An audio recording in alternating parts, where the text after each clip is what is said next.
Version Shakib খান।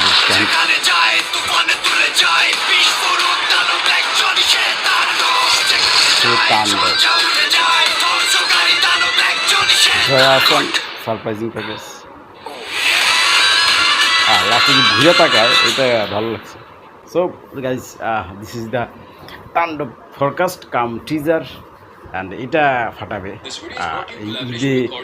Last ঈদে ফাটাইছে বরবাদ, তার আগে করছে দরদ। ব্যবসা না করলেও শাকিব খানের অভিনয় দারুণ ছিল দরদে। তারপর তার আগে ছিল তুফান, শাকিব খানের মোস্ট চার্মিং মুভি, এবং রাজকুমার, প্রিয়তমা। সো সিকুয়ালি শাকিব খান গত কয়েক বছরে প্রতি বছর ইন্ডাস্ট্রি হিট মুভি দিচ্ছে।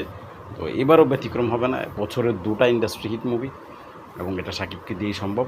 দ্বিতীয় কেউ নাই আর যে এরকম ইন্ডাস্ট্রি হিট মুভি নিয়ে আসবে বাংলাদেশের ফিল্ম ইন্ডাস্ট্রিতে। শাকিব ছাড়া এটা সম্ভব না।